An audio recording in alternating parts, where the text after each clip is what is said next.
ॐ वक्रतुण्ड महाकाय सूर्यकोटि समप्रभ निर्विघ्नं कुरु मे देव सर्वकार्येषु सर्वदा। ओम श्री महागणपतये नमः। ओम श्री गुरुभ्यो नमः। हरिः ओम। सदाशिवसमारम्भां शङ्कराचार्यमध्यमाम् अस्मदाचार्यपर्यन्तां वन्दे गुरुपरम्पराम्। अस्मद्गुरुभ्यो नमः। श्रुतिस्मृतिपुराणानाम् आलयं करुणालयं नमामि भगवत्पादं शङ्करं लोकशङ्करं।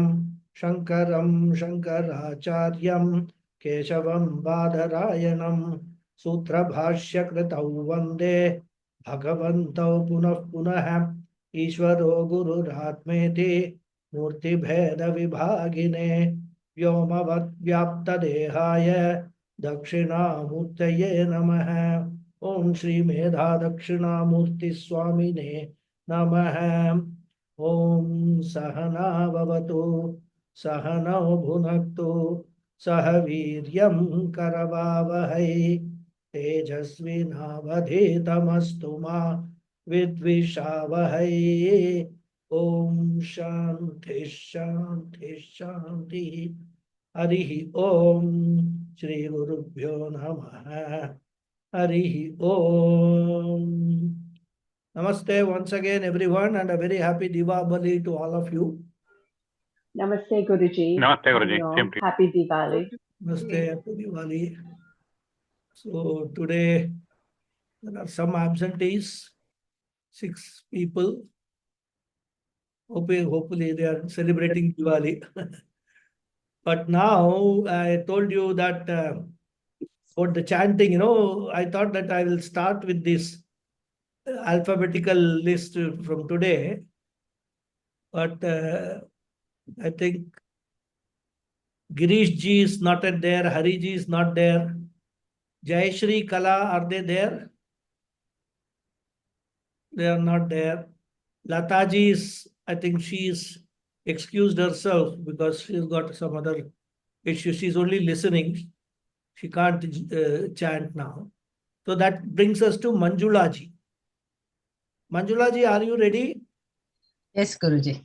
Okay, I will chant. You just chant with me. This is something we have chanted in the last class also. Okay. Yes, we are chanting. Incidentally, are you having the text with you? Yeah. Okay, so then that will be good. I don't need to put it on the screen here. Okay. Okay, we will start. Evam hi mahadbhihi parama purushartha sadhanatvena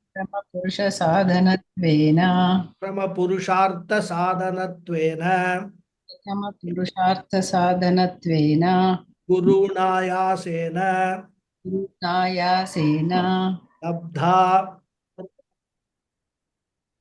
labdha vidyeti shrotu buddhi prarochanaya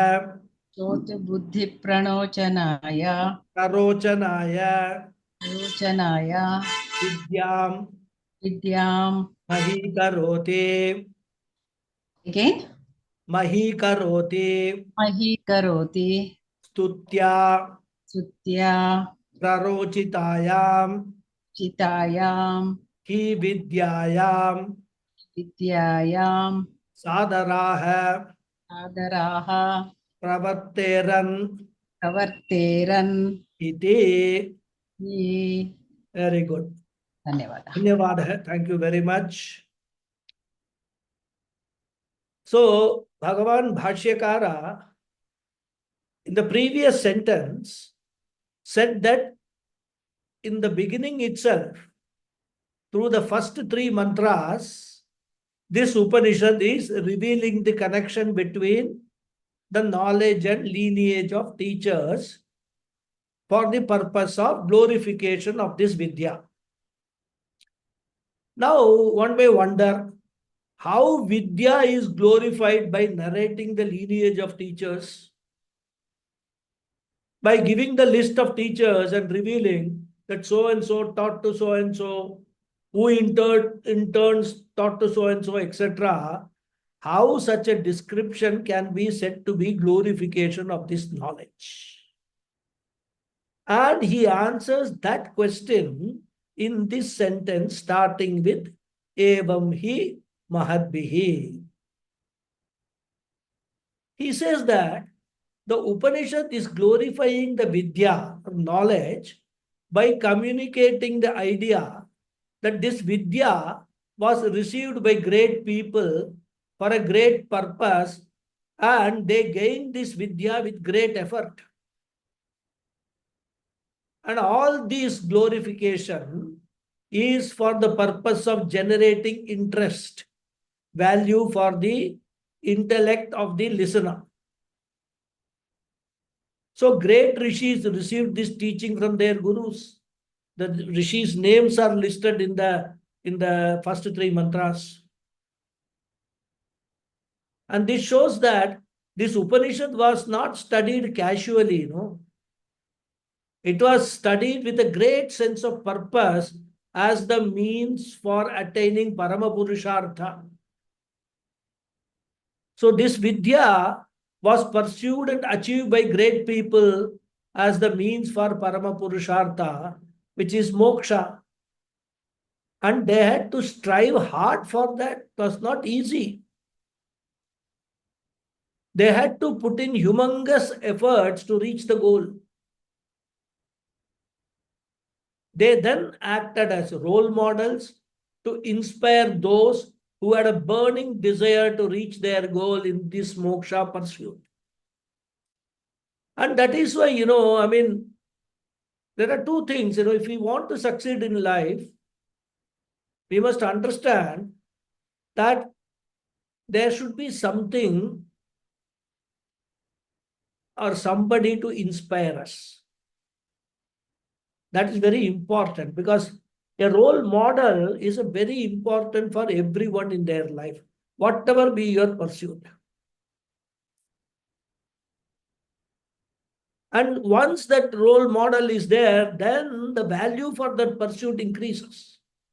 For example, Sachin Tendulkar will be the role model for many youngsters, cricketers, who want to become like him. Of course, it's a different thing whether they become like him or not. All will depend upon how much effort that they have put in or they are putting in. All those things are there. But this role model is a very, very important thing for achieving something significant in your life. For Vedantins, the role model is gurus. Just watch how they conduct their life. When they talk of Viveka, Vairagyam, etc., you can see them in flesh and blood in the gurus. So therefore, great people learned with great effort for a great purpose. And therefore, this Vidya is great. That is how the Upanishad is glorifying this Vidya. Then he went on to say that the idea behind the glorification of this Vidya is to engage the mumukshus and jignasus. Of course, he doesn't use these words, mumukshus or jignasus, but we have supplied those words. So to engage them with reverence. And another aspect of this glorification is anything is glorified so that a person will try to achieve that. And that pursuit should be with respect. Because Shruti thinks that if Stuti is done, if glorification is done, the people, the seekers will be engaged in this Vidya in a serious and committed manner. Only then the student will sadaraha pravarteran. So this is one more aspect of glorification, one more benefit of glorification. And as I was mentioning in the last class, approaching this Vidya with reverence is an important aspect of this pursuit. There should be reverence for all factors involved in this Vidya, right from the asana on which the student sits. There should be a reverence to the asana. Those people who do Sandhya Vandanam regularly, etc., the very first thing is we actually pay our respect to the asana on which we are sitting. There is a mantra we chant. So, right from where you are sitting, on what you are sitting, you have to have reverence. Then the hall or the room where the classroom where the student is receiving the Vidya, he needs to have reverence for that. That's why many students, in fact, you would have probably observed this in stage actors. They have such a reverence for the stage itself that when they enter the stage, they will touch the stage and then do like this, showing their respect, showing their reverence to the stage on which they are going to perform. They are going to exhibit their acting talent. So reverence should be there for everything connected with this Vidya. Reverence for the book or text, respect for the teachers, and finally, of course, value for the pursuit itself. I value my sadhana of study. I don't take it lightly.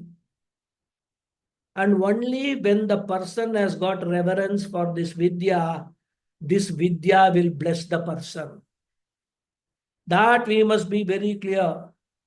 You approach anything without reverence, without respect, that you will find obstacles coming in your way.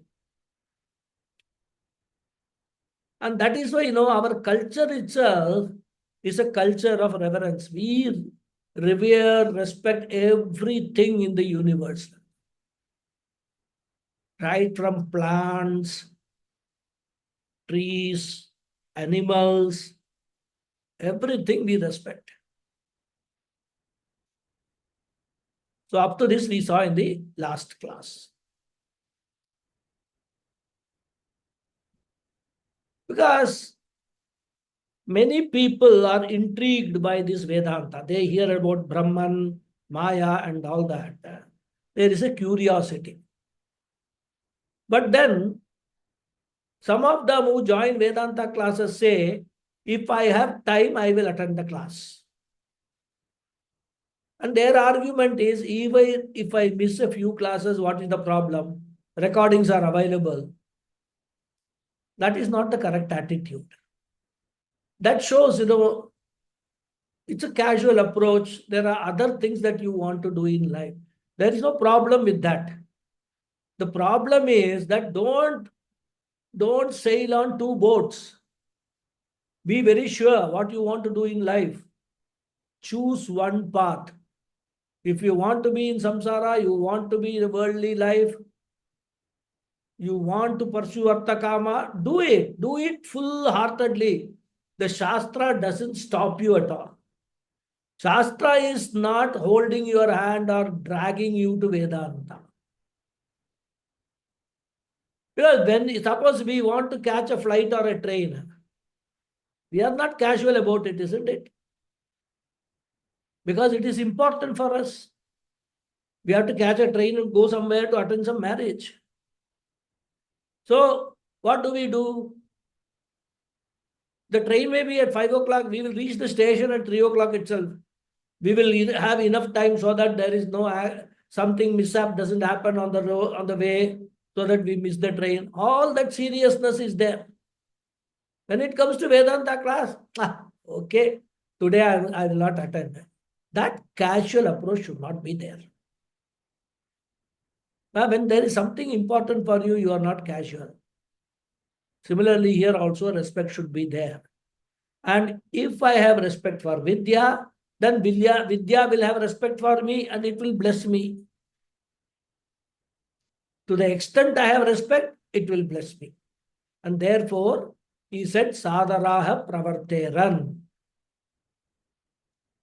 Of course, there are difficulties in the modern times. I don't deny that. Because there is so much, especially after the social media and all come,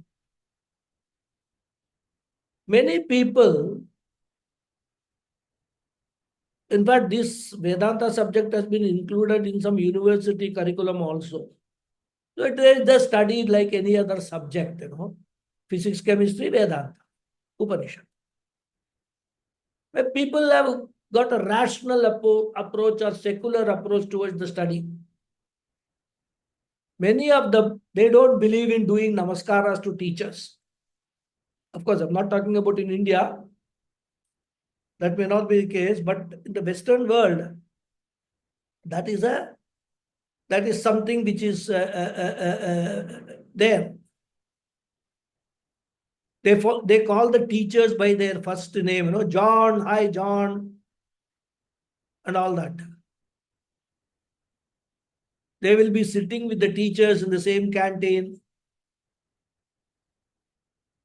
They will not maintain distance between the teachers. Of course, teachers are also blamed for that.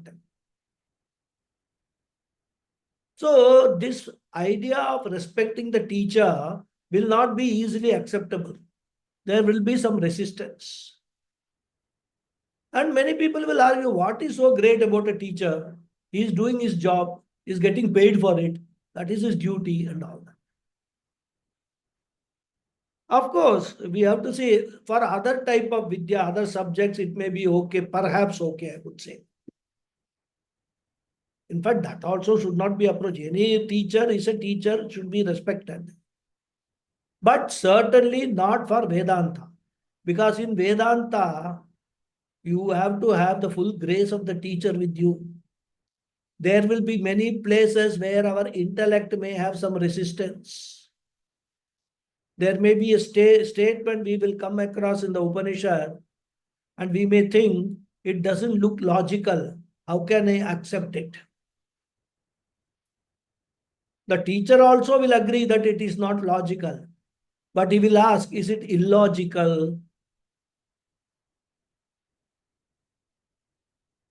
And if it appears illogical, even then the teacher and the Shastra will answer that. Every basis for illogicality will be answered by the teacher and by the Shastra. And therefore, it is not necessary to be logical.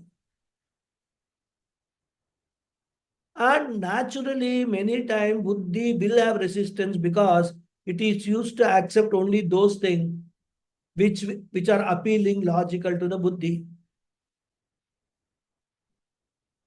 In fact, of course, if you look at it, many times some illogical things are also accepted by the Buddhi in the name of it looking logical. Now, many times we entertain many funny ideas and you consider yourself to be a logical, rational. I mean, those who are familiar with Tamil Nadu politics will know all these things. I don't need to elaborate. Because I sometimes see and I'm surprised how irrational ideas are entertained by the so-called rational people. We have got, what is called partial rationalism. When it suits me, I am rational. When it doesn't suit me, I am not rational. Some areas we are highly rational, some areas we are highly superstitious. So here in this situation, where Buddhi may not find some logical explanation, it may not be illogical. At that time, if reverence is there for the teaching, the teachers and the Shastra, then the Buddhi will initially have the readiness to accept it, but then it will go further and inquire into it. Acceptance does not mean that Buddhi should swallow whatever is given. Should never do it. Every sadhaka, every student has got a right to ask questions about everything. But if you expect that the whole subject matter should follow the logical format, which you are familiar with, it will not work. Because it is not available in formal logical format. Like color is not available for hearing. That is it. You cannot insist that I will use hearing aid to see color or to hear color, because it is outside the range of hearing. It is outside the gambit of hearing. Similarly, this subject matter is also not within the gambit of reasoning. It is not opposed to reasoning, as we have already seen earlier during the introductory talks. It is not opposed to reasoning, but it does not follow the format of usual reasoning, the reasoning which we are familiar with. It is Shruti Yukti Sammata.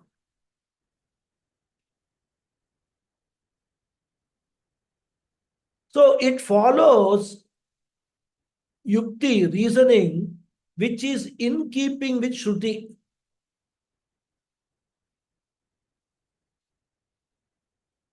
And at that time, in such a situation, reverence for the teacher, reverence for the Shastra, reverence for the pursuit will help the student to have a mind which is not resisting the idea and is prepared to inquire into more, understand a little more, ask questions.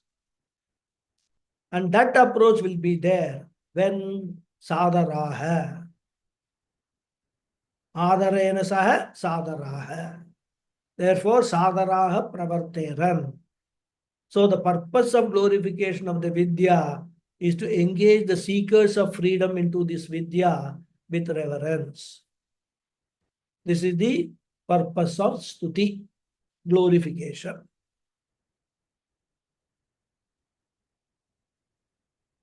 Actually speaking, it's a very unfortunate state of things. Many people don't realize this Vidya deserves our attention. But because of our ignorance of the glorification of Vidya, we don't pay attention. Once upon a time, the entire Veda study was a very glorified study.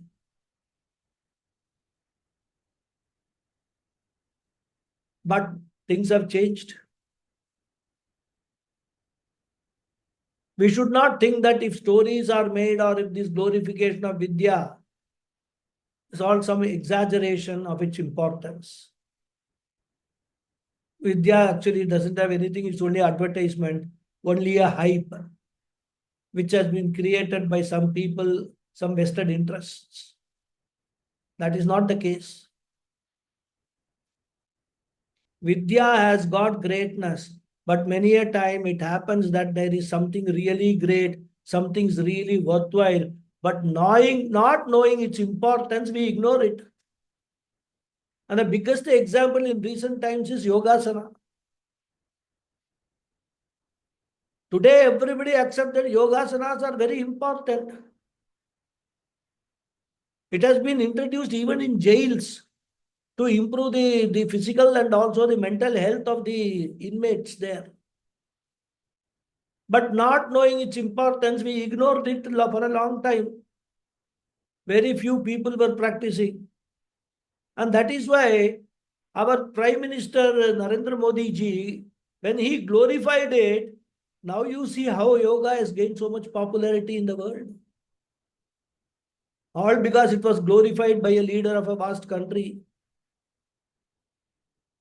And many countries now celebrate the Yoga Day every year. And therefore, the word sadharaha, which Adi Shankara Vashyakara has used, is a very important word. As I said, adarena saha vartante iti sadharaha. So the glorification is done so that students will pursue this vidya with reverence. Now, having described the sambandha, the relationship between the teachers, the teaching, Bhagavan Bhashyakara now explains the relationship between prayojana and the purpose in the next sentence. Okay. So we will read a small sentence. So who is ready to read? Yeah, I'll read. Manjula. Premaji is there. Next is Premaji. Okay, Guruji. Premaji, can you read? Are you in a position?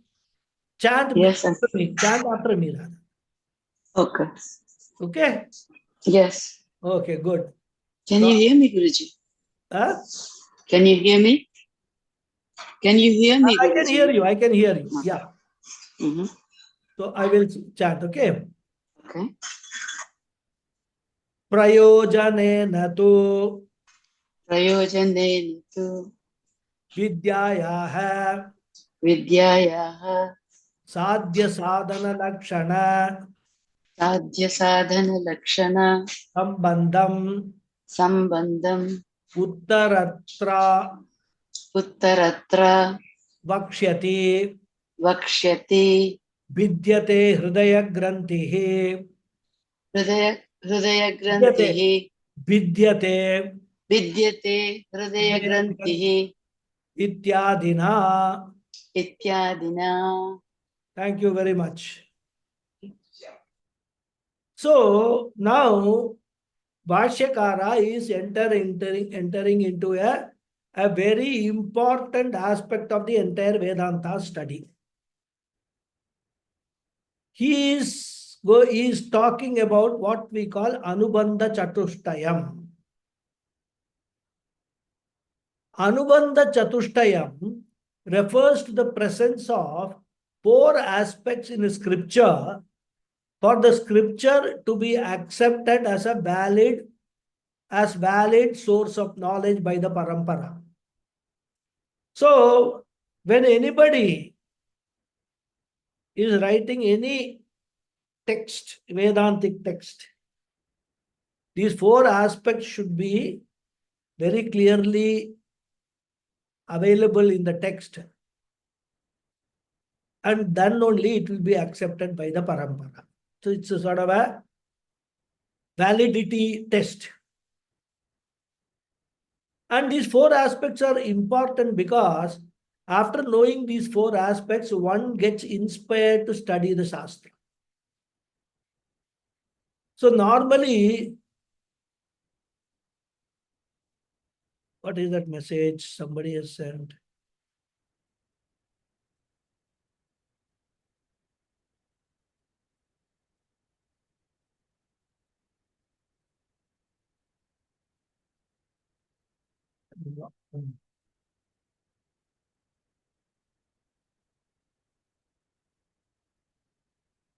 So normally, at the beginning of that Shastra itself, this will be stated. But sometimes one has to look into the Shastra a little more deeper to find these four elements. What are the four aspects?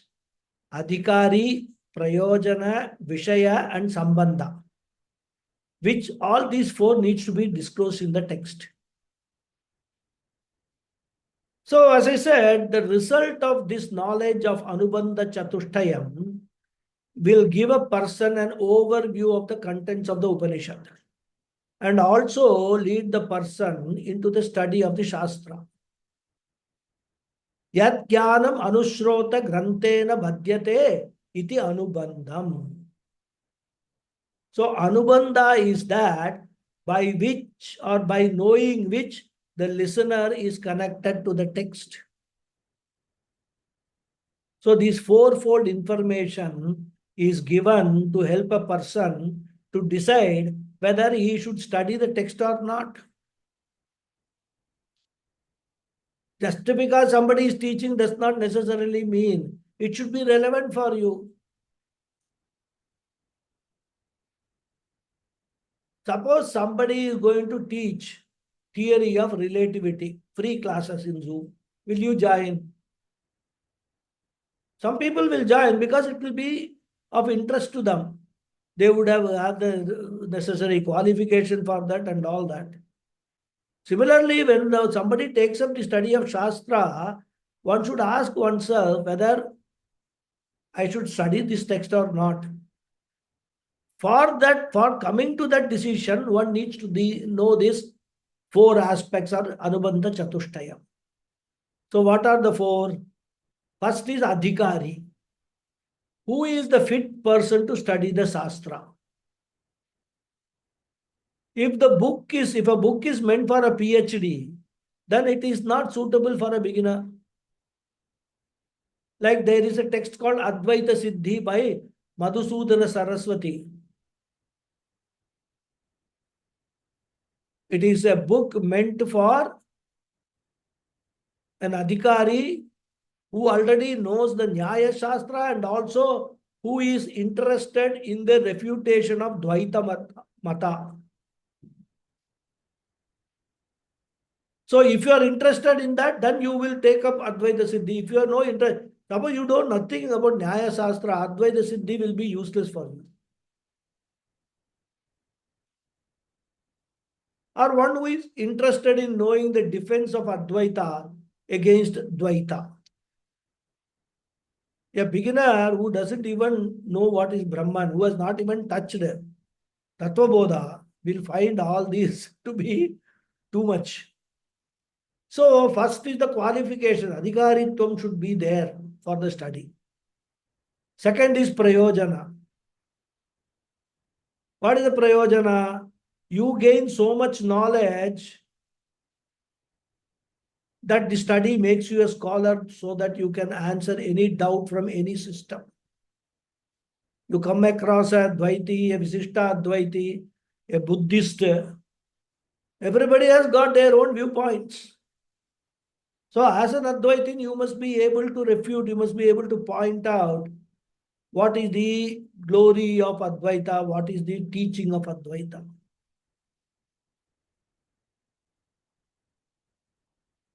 So prayojana is the purpose to make you a scholar, and Vishaya is the subject matter for purpose of understanding Advaita completely so that you are in a position to defend the Advaita darshan. So that is Vishaya. Then Sambandha. Pratipadya Pratipadaka Sambandha. This Advaita Siddhi is the revealer. And what is revealed is refutation. Refutation of Dvaita Mata. So now based upon this, all these things, I decide that I want to study or I don't want to study Advaita Siddhi. That's one example I am giving. For example, I am interested in moksha. So I am a mumukshu, who is also a jignasu, jnatum michuhu, who has got sadhana chatushtaya sampatti. Then being qualified, being an adhikari, I take up the study of Tattva Bodha or Atma Bodha or Bhagavad Gita or Upanishad, etc. So that first qualification requirement is there. Adhikaritvam, sadhana chatushtaya sampanna.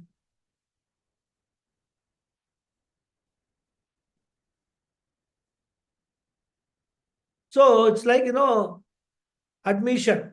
For example,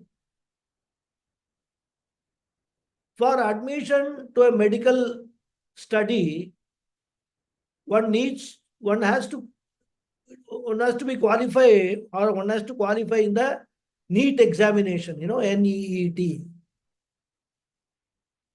Then only you will get admission in a medical college. That's the qualification. So a person who has actually become eligible through NEET examination is a adhikari for medical seat. So if I am adhikari for moksha pursuit, then the Vishaya, the subject matter of the study is what? Brahman, limitless Brahman. Prayojana is moksha. So I will decide. I am a mumukshu. I am interested in moksha. For that, my subject matter of study is Brahman. And therefore, prayojana and sambandha is sadhya sadhana sambandha. This Brahma Vidya, this Upanishad is sadhanam, the means, and moksha is the sadhya, the goal. And therefore, since I am interested in Sambandha, being an adhikari, I will take up this pursuit. So if a person finds that he is an adhikari who is interested in the Vishaya, subject matter of the study, that is Brahman, limitless Brahman, who appreciates that the prayojana of the study is through the Upanishad study, he can get moksha because of the sambandha or relationship between the Upanishad as the means and moksha as the goal. Then he will certainly be interested. Thus, a person will be able to decide whether he would like to study this text or not. This is called Anubandha Chatushtayam. Very simply put. So, Bhagavan Bhashyakara starts talking about this topic. While talking about this, in fact, I should say he takes this opportunity to point out, to indirectly mention that the Anubandha Chatushtayam of Veda Purva Bhaga and Vedanta are different. And this is a very, very important topic which Bhashyakara mentions in almost all his Bhashyams. Sometimes directly, sometimes indirectly, he mentions it, so that we will be able to appreciate the difference. And it's a very important difference. Of course, in today's context, we may not appreciate the difference. I will deal with that also, why we will not appreciate the difference. But during his time, this was a hotly debated issue. And the adhikaritvam itself, forget prayojana, sambandha, etc. Adhikaritvam itself is different for Veda Purva Bhaga and Veda Anta Bhaga. Purva Bhaga is called Karma Kanda, Anta Bhaga is called Jnana Kanda. So the subject matter wise, adhikari wise, they are different shastrams. Upanishad gives the name Apara Vidya to Veda Purva Bhaga and Para Vidya to Vedanta.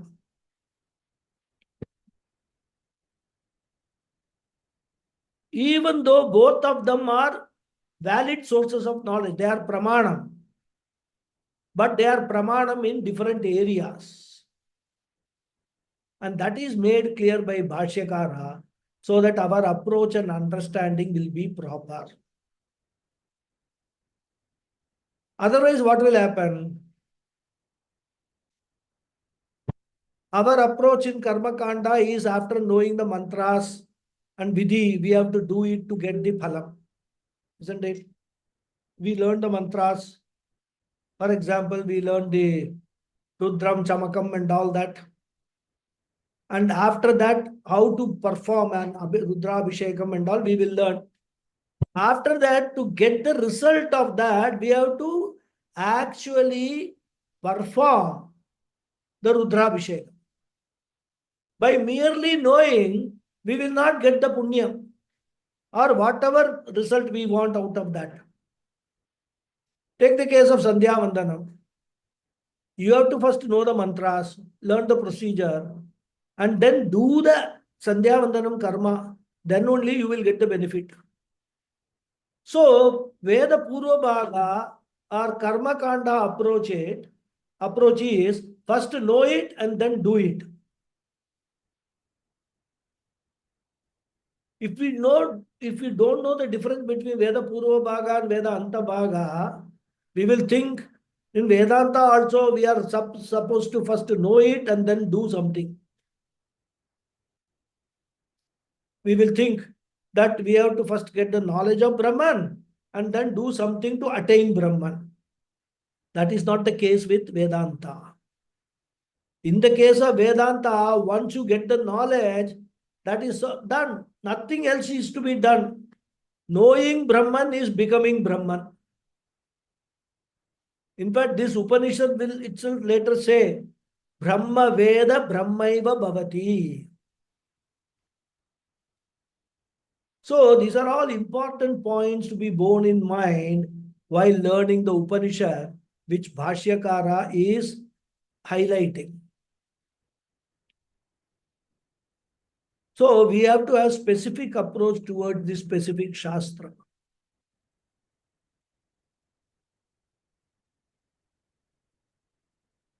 Now, in the previous sentence, if you recall, the relationship between Vidya, the knowledge, and the teachers was given in the form of Vidya Sampradaya Kartru Paramparya Lakshana. The Sambandha is every teacher is a link in the lineage of teachers of this Vidya. This is from the standpoint of the person. From the standpoint of the Vidya, we can say Vidya is Vidya Sampradaya Kartru Parampara Praptatva Sambandha. That is how they are linked. So Vidya is something which is achieved by Parampara of the teachers of this Vidya. Though Sambandha is always between two. Each one will have a particular dharma because of which Sambandha is there. And that was what was indicated by Vidya Sampradaya Kartru Paramparaya Lakshana. So that was one type of connection between knowledge and the teachers of this Vidya, of this knowledge. Now here he talks about the Sambandha between Prayojanam, the purpose of this Vidya, and the Vidya itself. How this knowledge is connected to the benefit of Vidya. So as I mentioned, generally in the field of karma, the Sambandha will be indirect. How? Suppose I know how to produce a particular item. Let us say a cooking item. I know how to make idlis. Let us take the example of idli. The knowledge of making idli does not give me the satisfaction of eating idli directly, isn't it? Just by reading the recipe of idli, my desire to eat the idli is not satisfied. My hunger is not satisfied. So after reading the recipe, I have to make the idli to get the final benefit. So the sambandha between the knowledge of an object and the purpose of that knowledge is not direct. The final purpose and the knowledge are not connected directly. They are connected through karma. So it is karma dwara. Whereas the distinction, the speciality of this knowledge, this Brahma Vidya, is that connection between this knowledge and its purpose, moksha, is direct. Unlike the idli recipe knowledge. Here it is not that I know Brahman, then I have to do something to get Brahman. Here knowing Brahman, knowing the limitless itself is the meaning of is the means for attaining the limitless. In fact, knowing is attainment. But since it is pursued, we call it a sadhana. So knowledge of Brahman is a direct means for attainment of Brahman. And that is what he is describing here. Prayojanena tu vidyayaha sadhya sadhana lakshana sambandham uttaratra bhakshyati vidyate hridaya grantihi ityadina. The sambandha between vidya, knowledge, with prayojana, the purpose is sadhya sadhana lakshana sambandham. Lakshana means in the form of. Sadhya means the end or the goal. Sadhana, the means. So the connection between the vidya and the purpose is in the form of the means and end. Prayojana of the Upanishad is moksha hai, and the sadhana, the means, is this vidya. Uttaratra bhakshyati. He says, Upanishad will tell. Vakshyati. Vakshyati is a future tense in Sanskrit. Okay. So Uttaratra means later on. Uttaratra Vakshyati means will tell later on. Upanishad itself will tell later. Later on, the connection between Vidya and the purpose in the form of means and the end. And when it will say, it will say in the sloka or mantra which starts from Vidyate Hridaya Grantihi. And this is a very, very popular mantra of Mundaka Upanishad.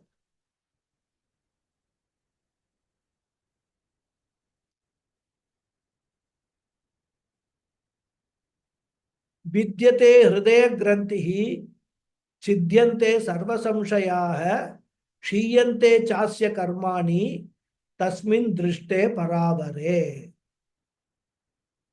It's a very, very oft repeated, very one of the core mantras of Vedantic teaching. So when Paravara means Paramatma. So Paravara Drishte Paravare, when Paramatma Drishte, when Paramatma is seen. Seen means what? Not physically seen. Seen means recognized as oneself. Aham Brahmasmi or Tattvamasi knowledge is fully absorbed, assimilated. Then Vidyate Hridaya Grantihi. Then all the knots means K-N-O-T-S, of the heart, they are destroyed. Chityante Sarva Samshayaha, all doubts are resolved. Because while going through this study, numerous doubts may occur in the mind.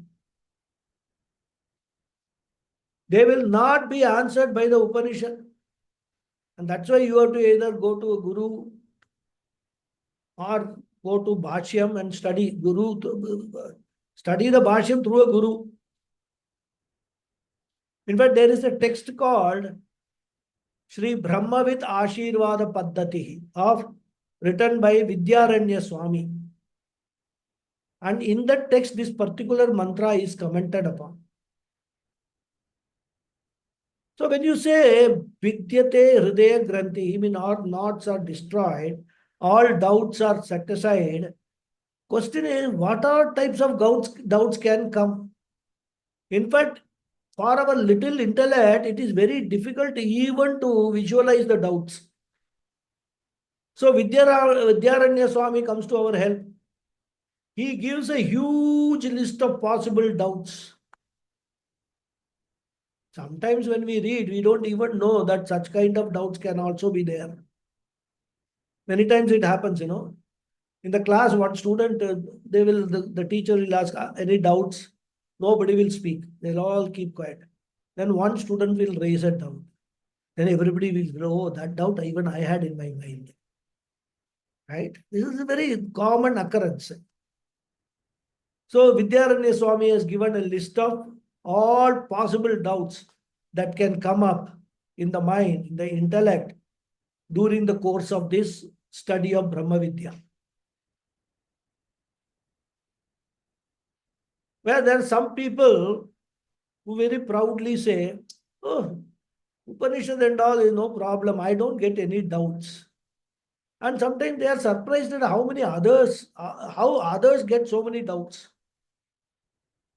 So they have got only one doubt is how come others get so many doubts? That is the only doubt they have got.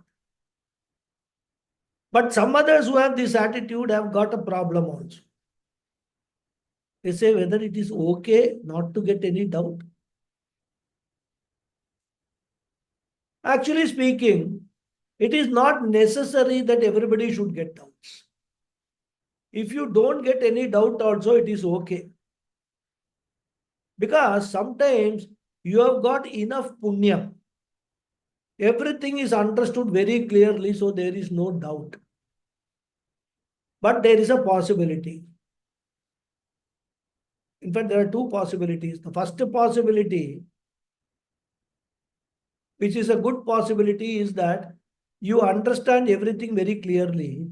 Your teacher is also good. You are also good.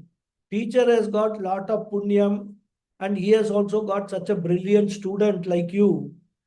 Student has also got lot of punyam that he or she is understanding everything so clearly in one shot itself. Excuse me. So this is one possibility. And let us assume this is a fact. But let us not ignore another possibility. And that is perhaps I am not understanding the nuances of this Vidya.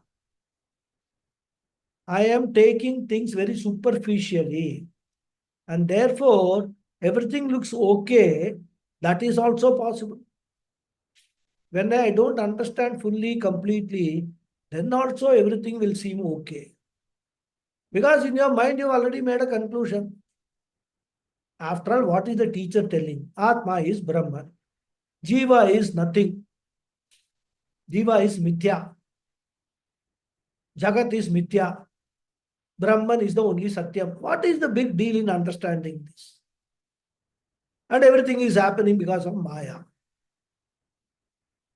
Now, such people, what they do, the process I'm telling you, whatever is being made, being heard by them, they will try to categorize that into something in a very gross manner. And therefore, everything is okay. Where they don't go into the deep into the subject.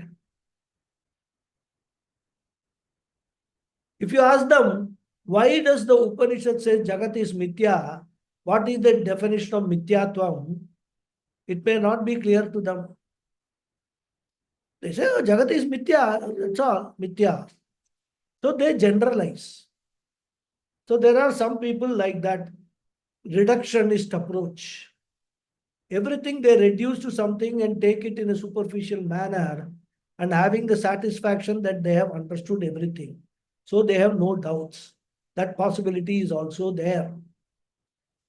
And that's why he says, that mantra says, Chidyante sarva samshayaha. Then chiyante chasya karmani. Here karma means punyam and papa. Sanchita agami and prarabdha. But there also they say from the onlooker's standpoint, prarabdha continues. But agami and sanchita are destroyed. We will deal all with these aspects in more detail when we actually come to the mantra.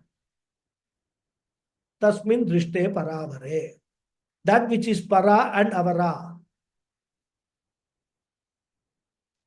And para, Hiranyagarbha, also is avara compared to that Parabrahma, Nirguna Brahma.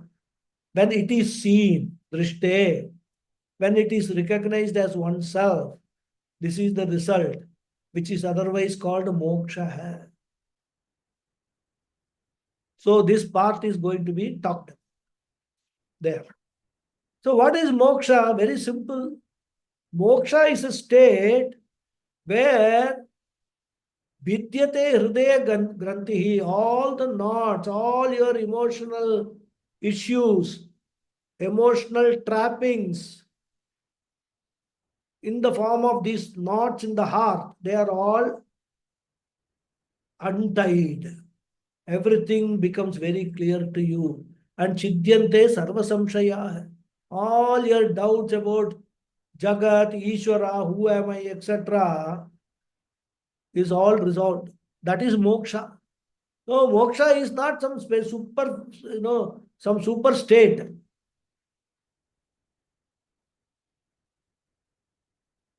So Bhashyakara says the sambandha between this vidya and prayojanam is in the form of sadhya sadhana lakshana. Moksha is sadhyam, this vidya is sadhanam. So the first point, sambandha, is talked about in the beginning. So here we have to understand the sadhyam in a figurative sense. Means sadhyam means the goal. Attaining moksha, we say, no? Because later on, the Upanishad may itself say, eventually will say, that there is no goal to be attained because you are already purna hai, mukta hai. You are already a moksha purusha. You are already liberated. Therefore, there is no question of attaining something which you already are. But this cannot be told right in the beginning because nobody will understand. The students are all beginners. So first the Upanishad says there is a goal to be attained. And as you come very near to the goal, It will give you the surprise. So, what is moksha? Knowing that I am Mukta Purusha is moksha. Only knowledge. Therefore, the sadhyam, the goal needs to be understood in a figurative sense. So, Bhashyakara says, sadhya sadhana lakshana sambandham between Brahma Vidya and its purpose will be talked about in this Upanishad. So, this is the sambandha. He is pointing out how the Anubandha Chatushtaya, one aspect, how the Upanishad covers, right? Therefore, as we have seen, unlike in the field of karma, where generally the sambandha will be indirect, the speciality of this knowledge is that connection between the purpose of the knowledge and the object of the knowledge is direct. So I said, knowing Brahman is attaining Brahman. The knowledge of Brahman is the direct means of attaining Brahman. Of course, now that I have said attaining, you can put within inverted commas. So one aspect of the Anubandha Chatushtayam is taken care of. Next, Bhashyakara talks about the Vishaya, the subject matter of this Upanishad. Okay, we will read. So who is the next person after Premaji? Narayananji, are you ready? Yes, Guruji, let me give it a try. Good, that's the spirit. I will read, you follow. Yes, It's a Guruji. long sentence, but don't worry about it. Okay. If you can kindly split it. Yeah, I will split only. Small portion only I will say. See, Yes. what problem is in this Bhashyam and Sanskrit scriptures, wherever there are combined words coming, we are not supposed to split them. Okay. That's a rule, right? But if it's for beginning students and all, if it is very difficult to pronounce, because sometimes these words will be very long. So the Acharyas take the liberty with compassion for the student. They will split it and then seek pardon from Bhagavan. That's all. But I will make it as small sentences as possible. Okay. Yes, Guruji, kindly.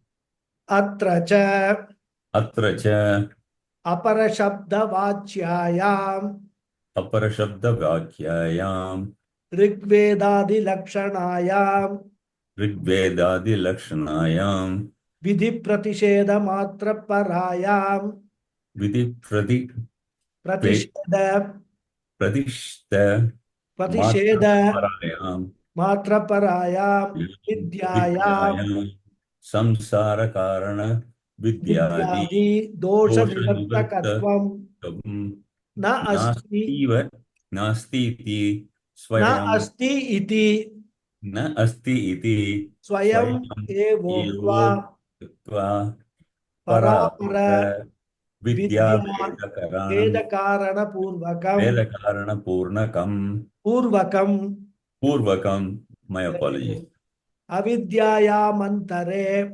अविद्यायामन्तरे Vartamanaha वर्तमानः Vartamanaha वर्तमानः इत्यादीना इत्यादिना तथा तथा परप्राप्ति साधनम परप्राप्ति साधनम् सर्व साधन साध्य सर्वसाधन साध्य विषय वैराग्य पूर्वकम वैराग्यपूर्वकम् गुरु प्रसाद लभ्याम गुरुप्रसादलभ्याम् ब्रह्म विद्या ब्रह्मविद्यामाह आह परीक्ष्य परीक्ष्य लोकान लोकन इत्यादिना इत्यादिना. very good, that was wonderful, great. Thank you, Guruji. Thank you very much. So now here he talks about what is this vidya, means the contents of this vidya is Brahman.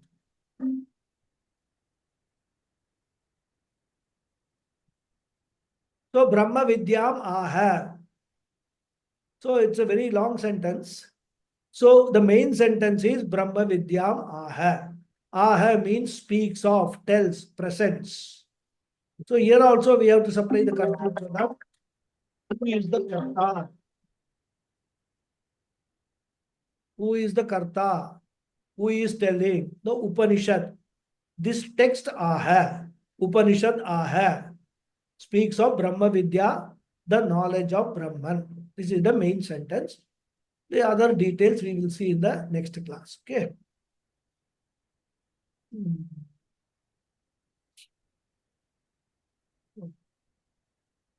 Om Purnamada Purnamidam Purnat Purnamudachyate Purnasya Purnamadhaya Purnamevavasishyate.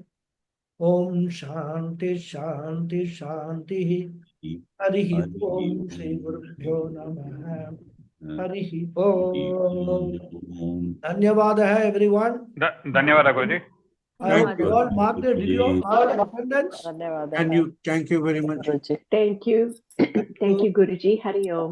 Hari Om. Namaskaram and thank you, Guruji. Thank you. Guruji, when you said when you near the goal, then only we realize, does it mean the goalpost gets shifted? There is no goalpost. Oh, then how can there be a goal at all? If there's no goalpost. How can there be a goal at all is the initial stages, the beginning stages. The Upanishad leads us through a process where we believe that there is something to be attained, because that is how the human intellect works. True. Where we also always want something, some achievement should be there. Absolutely, yes. And what is our ignorance? What is this Ajnanam that we are talking about?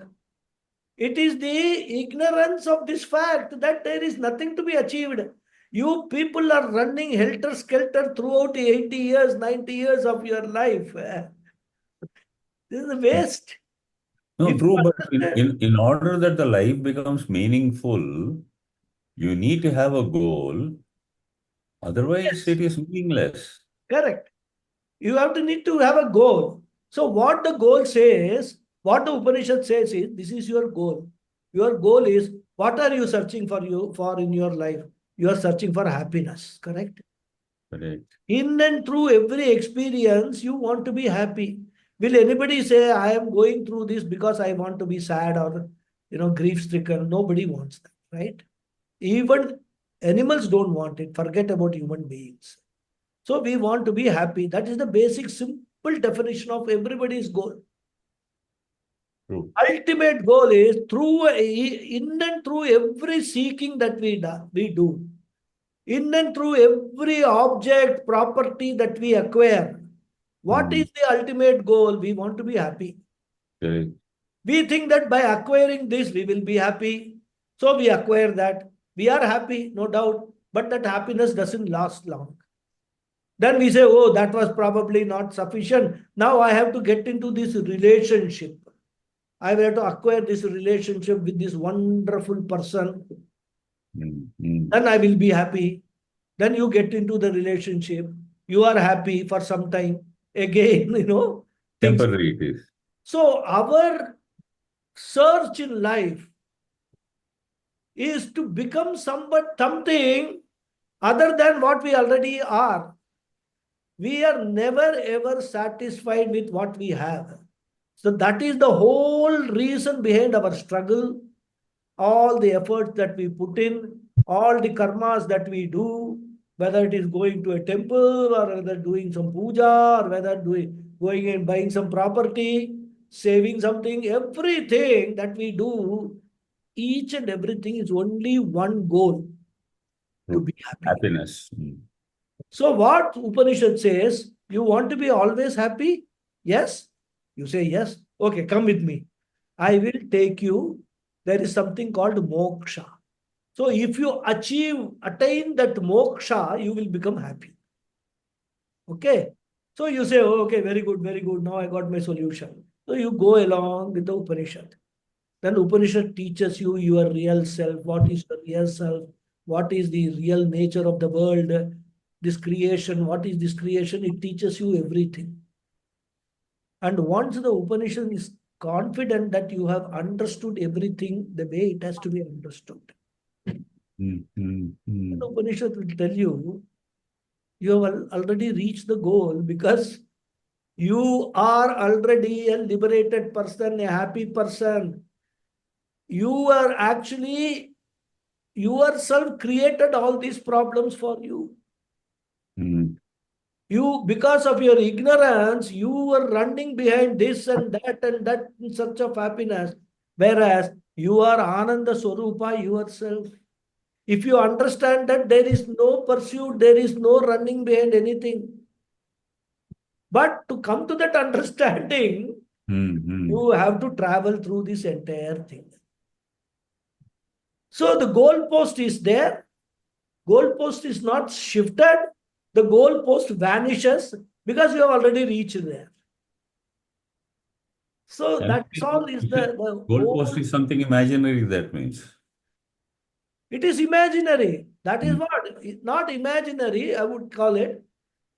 We give it a reality because of our ignorance. Okay. That reality is also is superimposed by us only. We are taking, in fact, in the next class or probably in the following one, we will discuss that. Is there one reality or two realities or many realities? We will Okay. discuss all that. Okay. And that is where the Visishta Advaitam and Advaitam have got Okay. a difference of opinion. Okay. So we will discuss all that. So this is the path through which the Upanishads takes us. Okay. That come along, play Mm. everything. Then eventually that will tell you that you are a Mukta Purusha. You have always been, not only in this birth. Right from beginning, you have been a liberated person only, but birth after birth after birth, you have taken up all this headache on yourself. You have assumed, because of your ignorance, that you have to do all these things to be happy. Being happy is the very simplest thing for you because it is your natural state. Happiness is your natural state. That is what is the final teaching Upanishad gives us. Okay. And that is why we say we not only have to gain this knowledge, we have to assimilate this knowledge, be totally doubtless about it, and then we have to abide in this knowledge. Abide, yes. So the abidance is the key word. Once you abide in this knowledge, it is permanent happiness only. So that is the whole route, moksha package. But Very for new student, if you tell all that who is steeped in these worldly affairs, it will not be possible. So Upanishad also goes along with the student for a length of time and then it will reveal all these things. Yeah. very good. Thank you very much, Guruji. Namaskar. Thank you. Thank you very much. Thank you. Yes, Sulekha ji. Your hand has gone up. Namaste, Guruji. Namaste. Thank you for today's class. My question is around the two phrases, being and becoming. And being, you had it described in today's class as equivalent or the same as knowledge, one and the same. And becoming, I'm trying to understand, is that pursuit of knowledge, that process, that action that we take, that goal, the means to an end per se. Is that a correct understanding that the knowledge Yeah, it's a itself very is always correct there? understanding because I'll tell you, I'll give you an example. In fact, Pujya Swamiji used to give this example, very beautiful example. There was a kingdom. A king was there and there was a young prince. Right? The kingdom was attacked by another enemy kingdom. And what happens in that chaos? This young prince is lost. He is kidnapped or somebody takes him away. Okay. Actually speaking, somebody takes him away to protect him. And then he is some, small guy. He's more or less like a nomad kind of a guy who moves from place to place. In India, you have got all those tribal people who, do all these things. This boy, he takes him away along with him. And then he grows up with that family of the tribal people. Then after the boy becomes, 17, 18, 20 years of age, when he is, very healthy. I mean, he has been trained in all warfare and things like that and all, like any prince would have got. So the tribal guy, he has taken care that this fellow is brought up in a proper manner, like to be a future king. Then this boy is told, I want to tell you something. You are actually the prince of this country, of this state. And this is all happened, etc., etc., etc. Okay. Now you can go to the palace and claim yourself to be the real prince. So the person will ask, well, on what basis should I go to the palace and say that I am the king? So this fellow, this tribal guy, gives him a small, chain with a locket. That locket has got the insignia of that particular state, that emblem, royal emblem. He say, you go and show this, and then they will accept you as the prince. That's all. You don't need to do anything. Now tell me, for going and claiming there that he is the prince, has he to do fight a war or something like that and all? It is only when he is asked for proof that he is the prince that he has to show that locket. Otherwise, once he knows he is the prince, do you think that from the next day he is going to go around and do all these gymnastics and things like that along with the tribal guy? So by knowing I am the prince, he becomes the prince. He becomes the king. There is nothing that he needs to do. Otherwise, anybody else will have to fight a war with that current king and things like that and all. So knowing that you are Brahman is becoming Brahman. So there is no this thing, first because our problem is our orientation is like in physics, chemistry, science subjects. First we learn, then we experiment, then we come to conclusion. Okay, this works, this knowledge is correct. That's how we come to the conclusion. So always there is some thing to be done after the learning. In the case of Brahma Vidya, that is the specialty. You don't need to do anything. If you know I am Brahmasmi, you are Brahman. Because your entire life will be transformed. Once you know I am Brahman with doubtless knowledge and you abide in that knowledge, your life will be transformed. So all your previous life, the life as a tribal guy for the prince, it's all gone. Nothing else you need to do. That is what he said here. What is the state? That's why that mantra comes. Vidyate hridaya grantihi. Today, our problem is all these knots of the heart, emotional entanglements and all that. And they are all creating a lot of stress and strain and, I would say unhappiness for us. So once you know your real nature as Brahman, as limitless Brahman, I am not limited in any way, then you are Brahman. That's all. You become. The becoming is actually it's a wrong expression. You don't become anything. You cannot become something which you already are. Isn't it? Correct. You are a woman. You don't need to be told that you are a woman, right? You know it that you are a woman. So that's our own nature, what we are, we don't need to do something to become that.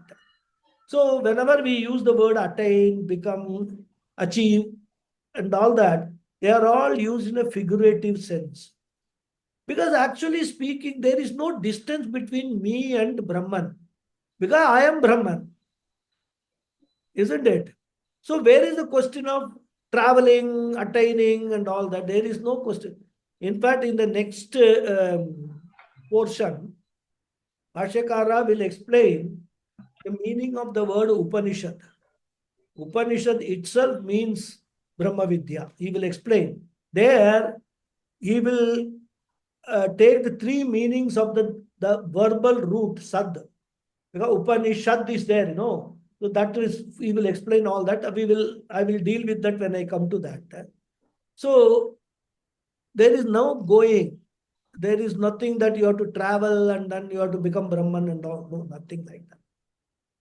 Yeah. So is that word then becoming more, in a sense, to describe the relative reality that we live in, the mithya, that is the world of that is not the world of absolute, but is the world that transactional world, so to speak, where we are doing, quote unquote, doing sadhana, we are trying to understand, but yet the truth is that we are already all of that, and we are removing the ignorance, or that this knowledge as it comes into our, this knowledge as it is revealed, removes the ignorance of what we thought we were becoming. That's a correct understand. Because this knowledge is not giving us anything new, but it is, knowledge is removing the fallacies that we have been living with. It is just like, the best example is there is a bright sun covered by dark cloud. And when a wind blows strongly, the cloud is taken away. The sun is always there shining. Sun is shining not because the cloud is not there. Sun was always shining, but the cloud was the cloud of ignorance as though veiled that sun shining, and we thought it was all dark. Now this knowledge comes and blows that cloud of ignorance away. So then automatically, Swayam Jyotihi, so we come to realize what our real self is. That is what this knowledge does. Thank you, Guruji. Hari Om. Thank you. Hari Om. Thank you. Hari Om. Any other question? So nothing is there. Guruji, I must say, this is not a question, but it's a very, my apologies. Is it possible to know the number of the last sloka that was recited? Because I've got the text with me printed out, but I'm lost as to which sloka was being because I've been only listening and listening, but then I didn't have the text, and only today I've. Oh, you must have the text with you. That is important. Even on the soft copy you keep, then you will be able to follow. Otherwise, because numbering these prose sentences of Bhashyakara will be a very tedious process rather.